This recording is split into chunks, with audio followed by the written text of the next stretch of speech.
Bonjour, bonjour, bonjour à tout le monde. Bonjour à tous les gens qui nous suivent partout dans le monde sur Internet, rdecongoinfo.fr, à partenariat avec Direct TV de Zachary Bababaswe. Vraiment, on appelle ces bandes de nous sont beaux, au Balandibiso partout, au Balandaki. Un message on appelle ça qui la fois passée, à moi, na Oyo.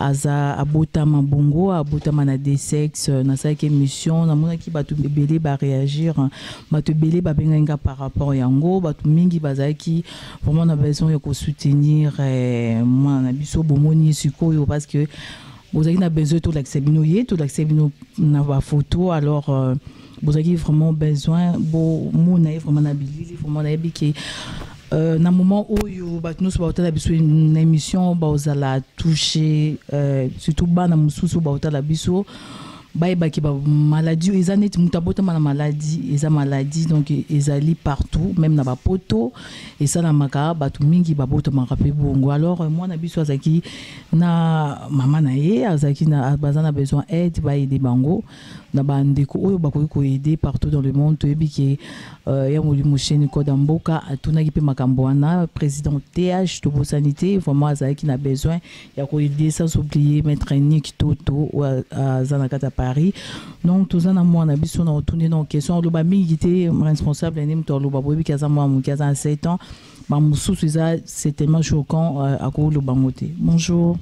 Bonjour. Sangoni. Kombono na Patricia. Loba mama kasi. Patricia. Wana âge ne? 7 ans. Wana classe ne? Première. Première, hein? Ah d'accord.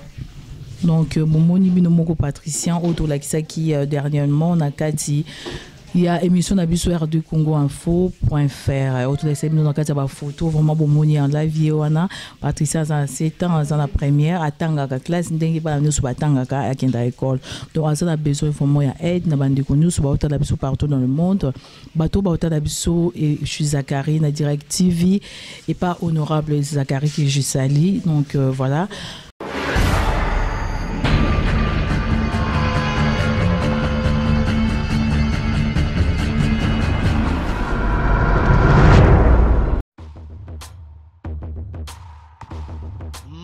Masolo vraiment solo yango yena katiaki balui pona bakinois résidence Kifwani yango yo na katiaki na katambinja pigeon balobi pona ba chambre deluxe ba chambre bien ba chambre propre hôtel deluxe yango na katiaki na katambinja pigeon tozali awa na résidence Kiamfwana.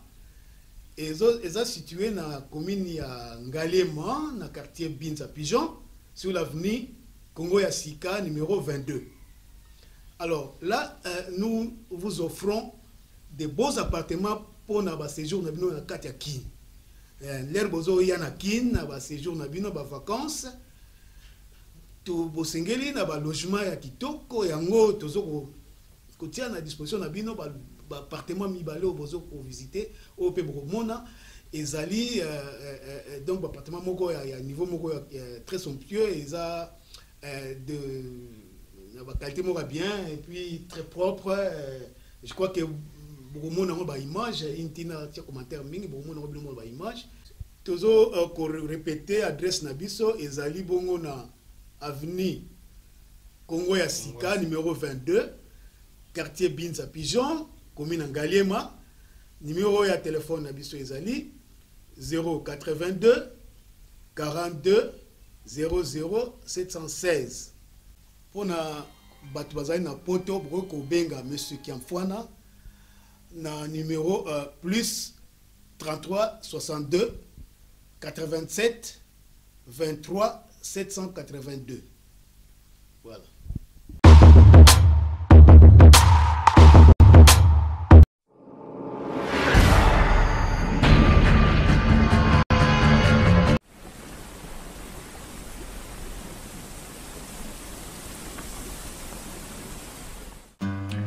Bonjour, je m'appelle Cynthia Kams et comme vous voyez que CPLA TV est un appel pour CP Sabino et Vandi et le bin toko CP Saba client na biso alors CPLA TV et bimsi décodeur à Sika c'est CPLA TV Place, The New Generation, avec plus de 21 chaînes.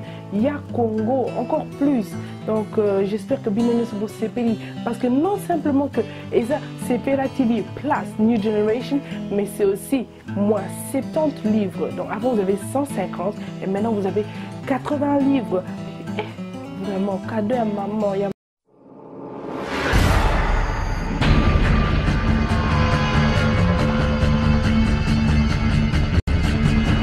Balobi bana poto bana monde entier. Babi mikoloka babi bazolo barake. Ti solol on te solol. Ti solol pas on te solol pas. Donc pour ba sololo na kata sino rdcongo.fr. Babi rdcongo.fr César Angadi toujours ya kolobeleza te talara César Angadi ba Cléboa. rdcongoinfo.fr. Tout le monde est d'accord. César Ngadi akangi masolo na ebisaki bino bopola me bondi mate César Ngadi yo Cléboa elongwe pena na ndenge ya liboko Yesu pena na ndenge makolo tanga oswa batu babi tout le monde est d'accord. Donc tout le monde est d'accord.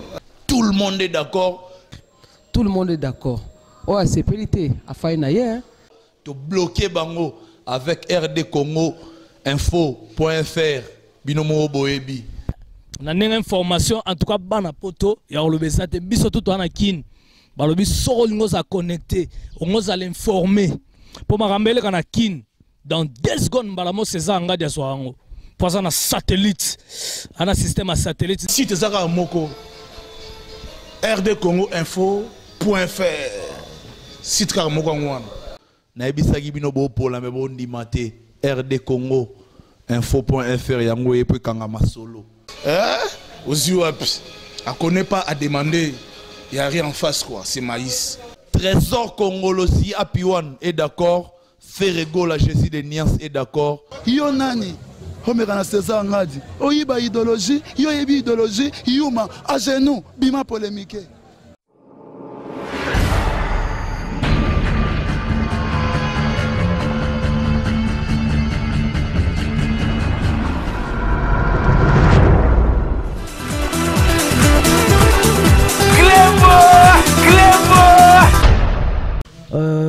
Bonjour. Bonjour. Yebisa bandeko nyonso baotala biso vraiment expliquer biso Patricia abotama bongo ou bien ya couleur à collier ya abotama ezaki ndereni. Bon abotama eka bongo tant maman na ya botiye akufi. Sikoyo minganga batali boy babi azana DCX. Yango wana ezala moke biso tokasaki ke aussi la zaka apwa zaki bébé aussi là. Menzo wate si na ngote zo aka munene tindinga kumtina niveau o. Sikoyo era botamaki avant maman kufa. Maman na kufa pour papa na ezali. Avant maman na kufa evokene au monde ba médecin. To mona ki bango. Baloba ini.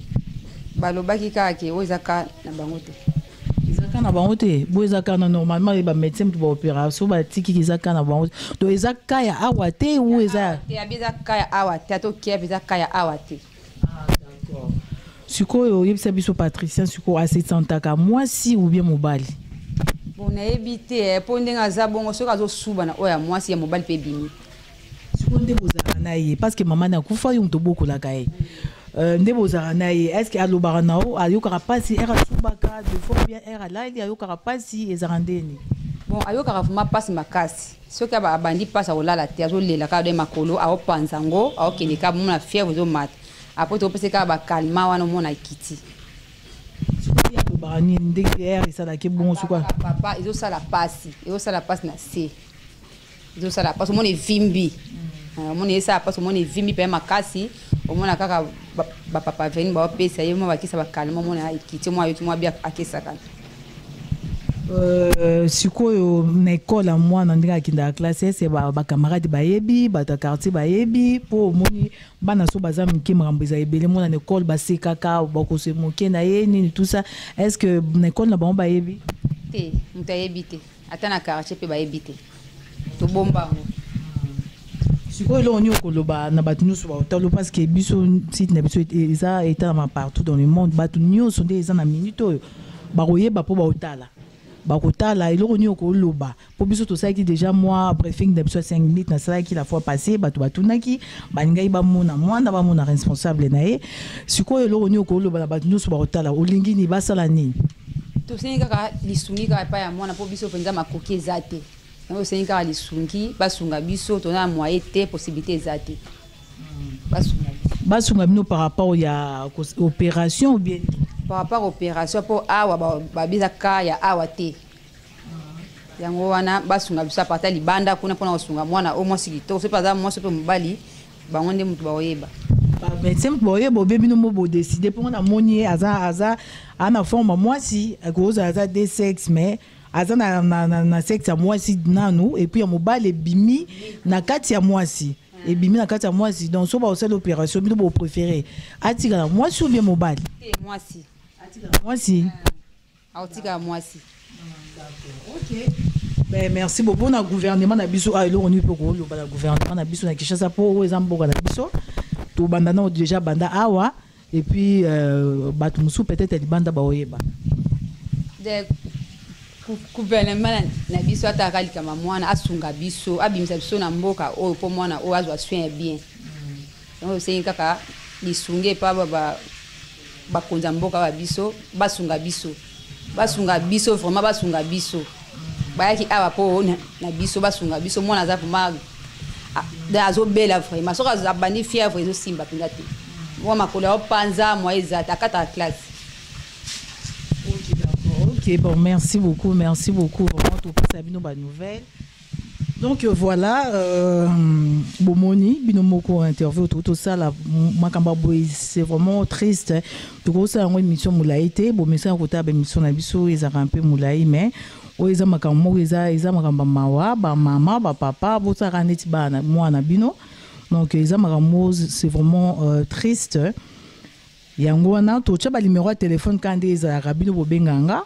Bato nyonso mama Emilie Nzemba nayebi ke na kati ya Londres soko yoki likambo oyo ndenge nayebeli yo même Dekos Mukoko arotika te Ginseka vraiment bomeka oede mwana oyo na muke bato nyonso bakozwa bajaki Kalema Ani Bokombe vraiment nayebi boa bato mama mawa tosala tout quoi soto bato tosala tout biso nyonso nga pe naza na kati na participer pe na oyo nga na koyi kosala.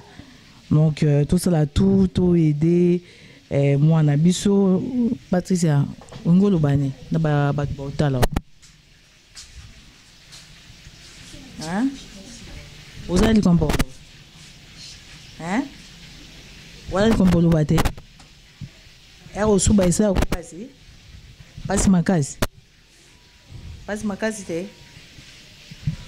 Ok, d'accord. Bon, moni aza mwana, aza 7 ans, aza no mwa muke, aza pas mingi, aime so comprendre non te du fait que zo kola izo ko mape munene. Donc aza mwana, aza ramener tu mutabota, neti mwa mobala mona abotami sexe neza no muke, era okola izo mata. So ka sala opération vraiment na siko na ajo aza nango izala bien. Ils allaient bien pour na et pour so azoko la poso pezoko la ils ça la pasi vraiment ils allaient passer mingi donc yangwana na singi bande kono so batala biso ba aider ba benga ba soutenir moi non vraiment ba soutenir Patricia et cause la bien bon merci beaucoup merci na bande kono so batala biso partout dans le monde merci na grand prêtre César Ngadi vraiment nazo ya kalaté ko bangate donc na yo kalaté nazozonga poto bande kunyo so ba komelanga naza musala donc so na ekisha c'est ça pona sakanate non sa musala la bref bon monde na sa émission donc je travaille na pas pour rien ko bazo ba o meli to on a besoin na ozonga kalaté donc voilà merci à tout le monde. Restez toujours branchés, connectés sur votre site rdecongoinfo.fr parce que c'est les meilleurs. À très bientôt, merci.